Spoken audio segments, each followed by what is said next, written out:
Good afternoon, everyone. After Secretary Austin makes a few remarks, we'll turn it over to some questions. Secretary Austin. Well, good afternoon, everyone. It's always good to be back at NATO. I'd like to thank Secretary General Stoltenberg for hosting this defense ministerial and for his tremendous leadership during this critical time. You know, back in 1949, President Truman said that NATO's task would be to build, quote, the structure of peace. And he said we must work patiently. He said that we must work patiently and carefully advancing with practical, realistic steps in the light of circumstances and events as they occur. And that's just what this alliance has done. Since Russia's indefensible invasion of Ukraine, we have had to face events that we all hope would never come to pass. And this alliance has met the challenge with determination, with resolve, and above all, with unity. Together, we have responded swiftly and decisively to Russia's baseless and lawless and reckless invasion of Ukraine. NATO has shown the world that it remains the essential forum for consultation, decision, and action on transatlantic security. We are all proud to stand with the brave people of Ukraine as they defend themselves and their democracy and their sovereignty. And during this enormous crisis in European security, we're proud to stand together to strengthen the rules-based international order that protects us all. Our work together is indispensable, and these ministerials are invaluable. It's an opportunity to consult with one another and to share ideas and to ensure that the alliance is prepared to face the challenges of today and tomorrow. Together, we have risen to the challenge of Putin's war of choice and Russia's assault on transatlantic security. Our allies have activated NATO's defense plans. They've deployed elements of the NATO response force, and they've placed tens of thousands of troops in the eastern areas of the alliance, along with significant air and naval assets under the direct command of NATO and supported by allies' national deployments. And NATO is also making plans to strengthen its deterrence and defense posture for the longer term, especially along the eastern flank. Over 2 highly productive days, this ministerial has laid the groundwork for important discussions and decisions at the NATO summit in Madrid later this month. Now, NATO is also close to welcoming 2 new members to the alliance. And Finland and Sweden have made the historic decisions to apply for membership, and that reflects the appeal of NATO's core values. The values that unite us as an alliance remain strong and timeless, and so does our shared vision of a stronger, rules-based international order and a more peaceful world. I am deeply proud of the progress that we've made over the past several months, and now the good work must continue. And during our time together, I've encouraged my fellow ministers to do even more. We all share the responsibility to procure, prepare, and provide ready capabilities and forces to prepare this alliance for the challenges to come. NATO's preeminent task has not changed: to defend each and every ally's sovereignty, territorial integrity, and independence. And that's why America's commitment to NATO and to Article 5 remains ironclad. Thank you for being here today, and I'm happy to take a couple of questions. Skuczka from Frankfurter Allgemein. Thanks a lot. Thomas Kutschka, Frankfurter Allgemeine Zeitung. Mr. Secretary, the reinforcement that NATO allies are considering regarding the eastern flank seems to be along the concept of scalable brigades.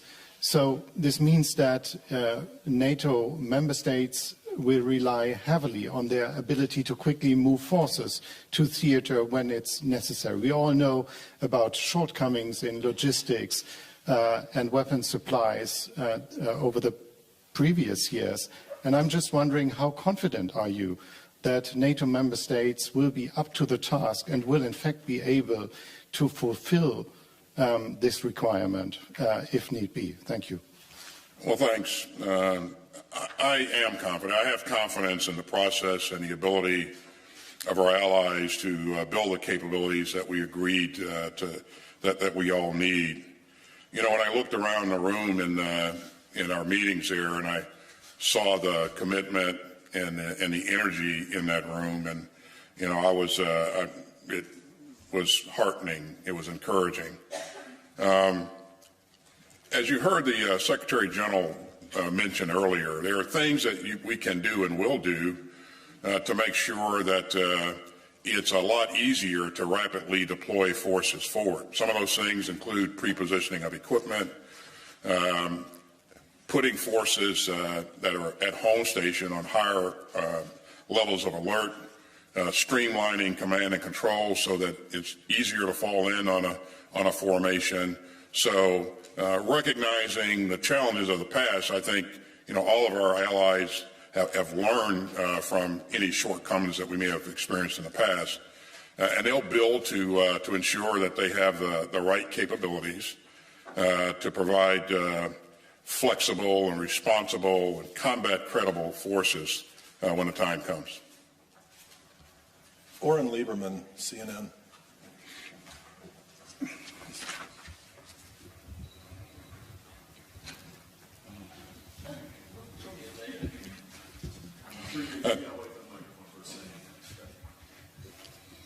Secretary, you talked about the support of NATO behind the cause of Ukraine.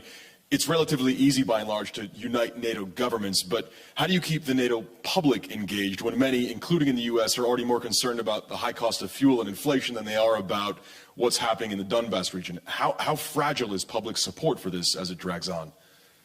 Well, certainly making sure that the public, the people of each of our countries in the alliance remain engaged. I'm confident that our leaders will do the right thing to address their constituents.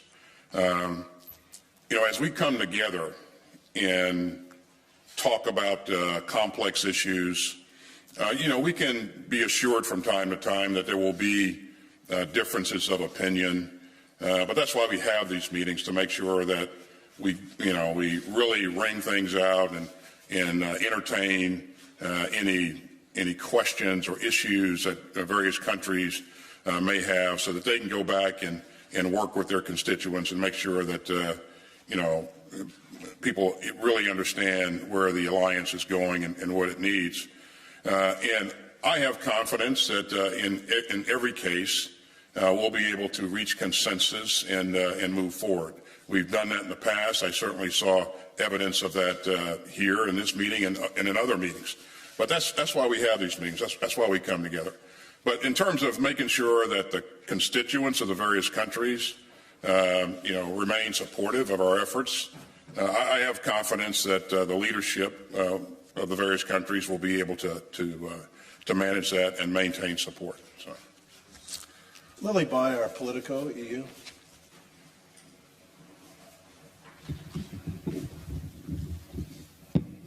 Thank you very much. I have two brief questions. The first is, could you update us more specifically on your thinking on what kind of extra support the U.S. might offer Eastern NATO allies? And the second question is, what assistance is the U.S. providing Ukrainians trying to repair javelins? Thank you. Well, I don't have any announcements to make today. I would say that, as you look back at what's happened since the 24th of February, members of the alliance have really stepped up. We rapidly deployed capability to the eastern flank in order to reassure our allies that we're ready to defend every inch of NATO's territory. So if you look at the things, the increase in force posture since that time, it's been impressive. And so that's kind of reassuring when we look at the future and what we need to do in the future to make sure that we have that combat credible capability. I feel very, very good about us being able to work together to ensure that we have what we need. You heard the Secretary General say earlier that what we're really focused on is not just numbers of boots on the ground. We're really focused on total capability. So capability in air, land, sea, and cyber and space. As we look at putting that together, and you heard me say a couple of minutes ago that there are things that we're also looking at in terms of pre-positioning of equipment, streamlining command and control, making sure that that we have our balance and footprint about right. There are a number of things that we're going to be working on going forward, but that is still in a work in progress. And I expect that at the Madrid summit we'll see senior leaders make announcements based upon the recommendations from the ministers and the things that we've worked out here. Are we time for just one more? Jim Garamone from the Defense Media Activity. The Secretary General mentioned that China was an era of discussion during the meetings. You just came from the Shangri-La and from the Asia Pacific. How did you see that conversation going? Conversation in the meetings about China and the strategic concept. Clearly, the members of the alliance are supportive of what's in the strategic concept. And they recognize the importance of making sure that we pay attention to what's going on in the Indo-Pacific. And we all have a common interest in making sure that the Indo-Pacific remains free and open and accessible. So we've seen a number of countries that are members of this alliance operate in the Indo-Pacific. Some in conjunction with us and other countries like Australia and Japan, and so there are clearly a number of countries who have direct interest in the Indo-Pacific. But the alliance as a whole, as you've heard the Secretary General say, is interested and will stay. We'll pay attention to what's going on in the region, but again, Jim, if you just kind of look at the importance of all those countries out there, it's in my view, it's the right thing to do, and it's the same view that our allies have as well. So, thank you, everyone. Mm-hmm. Thanks, everybody, and I'll see you on the next ministerial or at the summit.